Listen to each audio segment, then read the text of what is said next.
There is something very hard to believe. Most wild animals are afraid of humans. Imagine you are walking into a forest. Ahead of you is a wild deer with an enormous pair of antlers. The distance is still far away, yet before you can even get close, it has already raised its head to look at you. Its ears stand upright, and its eyes are wide open. Then, just a few seconds later, it turns around and runs away. Up in the treetops, as soon as they hear footsteps, they all take flight at once, throwing the entire forest into chaos. Even a fully grown elephant weighing several tons will often avoid places where humans are present. That is truly strange. Humans are not the fastest species, nor the strongest species. We do not have sharp claws nor jaws powerful enough to tear apart our prey. If we only use our bare hands, we can hardly defeat most wild animals. So why is it that just by seeing a human, most species immediately run away?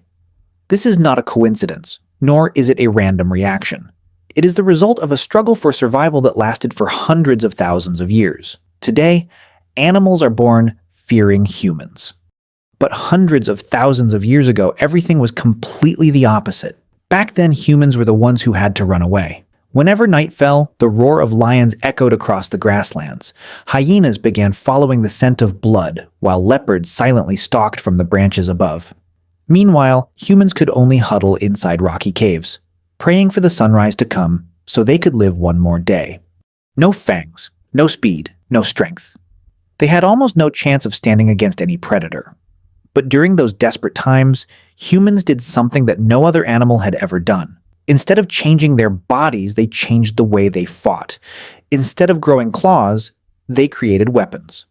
And from that very moment, the hunt between humans and animals changed forever.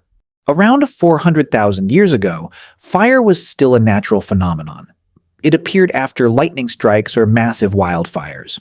Animals only knew to stay away, but humans saw an opportunity.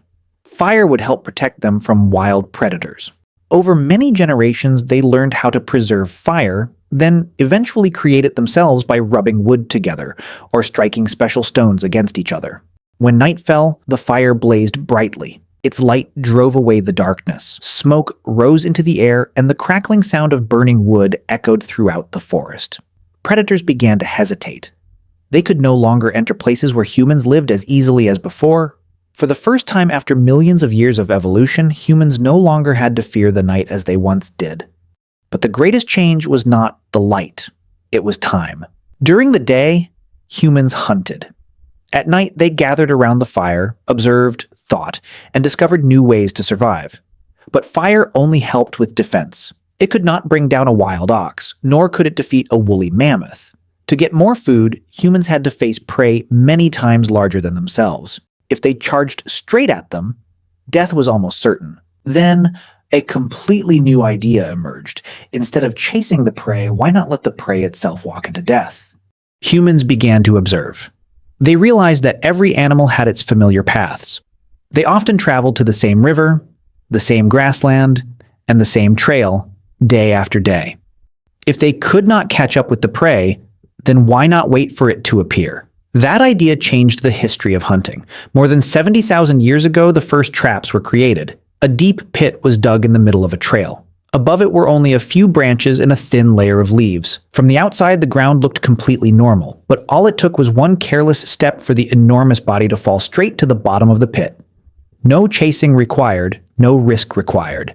Humans only had to wait for the prey to walk into the trap itself. Those traps became more and more sophisticated. Some used vines to tighten around the prey's legs. Some used heavy logs that swung violently when triggered. Some were placed right at the entrance of caves or beside water sources, places those animals had no choice but to pass through. Gradually, it was no longer strength alone, but surprise itself that became the most terrifying thing. But traps still had their limits. They were only effective in one fixed location. If the prey changed direction or detected danger, all the effort became useless. Humans needed another weapon more flexible, more versatile, and one they could carry on every hunt. Around 300,000 years ago, from long branches and sharp pieces of stone, the first spear was born. It extended the human arm by nearly 2 feet. For the first time, a hunter could attack without having to stand right beside the prey. That distance was not very far, but it was enough to increase the chances of survival. Over tens of thousands of years, spears became more and more refined. Stone spearheads were sharpened further, then replaced with bronze and later iron. They became harder, sharper, and penetrated deeper. The large animals that had once terrified humans now began to become hunting targets. Even woolly mammoths, woolly rhinoceroses, or giant wild oxen were no longer completely invincible. But humans were still not satisfied. Every time they threw a spear, it meant the hunter still had to get very close. If the throw missed, the prey would fight back, and just one charge or one powerful strike was enough to take a life. Humans kept thinking, was there a way to attack from even farther away? The answer appeared. Also around 70,000 years ago, the first bows began to appear. They were made from flexible wooden branches, combined with strings made from animal sinew. At first glance, it was just a curved branch, but when drawn, it could store a tremendous amount of force. For the first time, humans could attack from dozens of feet away. The hunter no longer had to rush forward to face sharp antlers or enormous tusks. They only had to wait patiently. When the prey stepped within range, an arrow was released. It shot swiftly through the air. Before the animal even realized it, everything was already over. From that moment on, hunting changed completely. Animals that had only learned to watch out for predators that were very close now had to face a new threat coming from places they could not see. Over tens of thousands of years, humans continued to improve. Stone arrowheads were replaced with bronze, then iron and steel. Bows also became stronger, more accurate, and able to shoot farther. Every new invention made the distance between humans and their prey greater and greater. Thousands of years later, a weapon with just a single gunshot could send a single bullet faster than any arrow. The rifle was born. And for the first time, humans could bring down an animal from hundreds of feet away. Animals could no longer hear footsteps, nor smell humans. What they heard was only a gunshot. Then, the entire forest fell into chaos. Birds scattered in every direction. Deer dashed into the undergrowth. Even the largest animals turned and ran away. They did not know where the danger came from. But they understood one thing. Humans had become more dangerous than ever before. But all of those weapons shared one thing in common. They were most effective on land. But what about underwater? A place where humans could not run fast, could not swim well, and could not hold their breath for very long. Could fish and marine creatures really escape human hunters? For hundreds of thousands of years, the ocean had been a safe refuge. Fish could swim faster than humans. Seals could dive deeper. Whales could disappear into the vast ocean. If humans entered the water, they quickly became exhausted. They could not hold their breath for very long, nor could they catch up with any fish. It seemed that beneath the surface, the hunt was over. But once again, humans did not try to change their bodies. They changed their tools instead. Instead of chasing the prey, they came up with a way to keep the prey from escaping.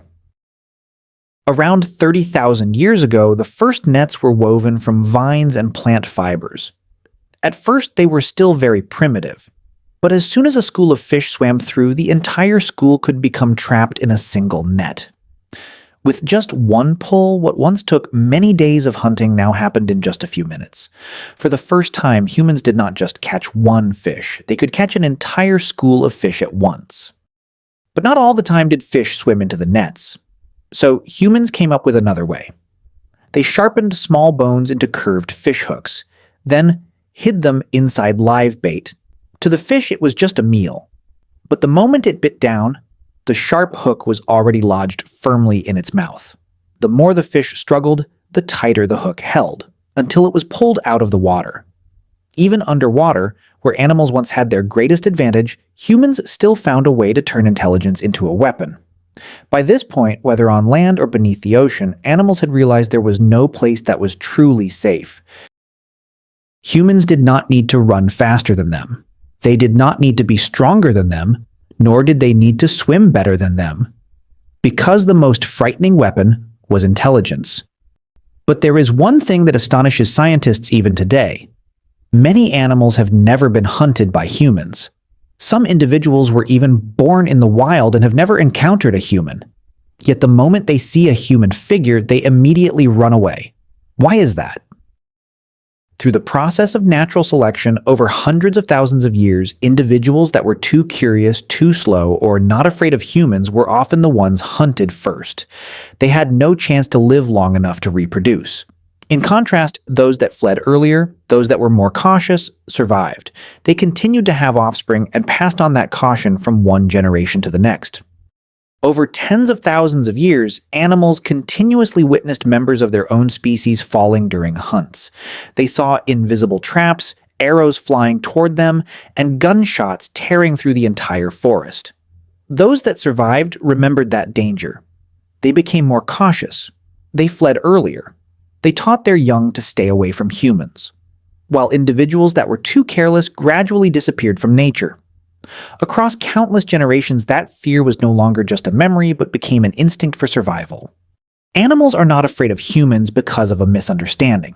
They are afraid because history has proven that humans are a real threat.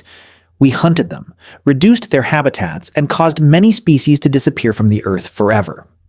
Perhaps because of that, the first thing an animal does when it detects a human is not to be curious, but to run away.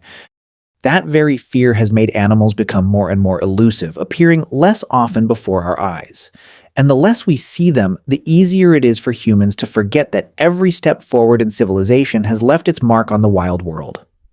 What nature needs most today is not a new weapon, but respect for the creatures that have shared the earth with us for hundreds of thousands of years.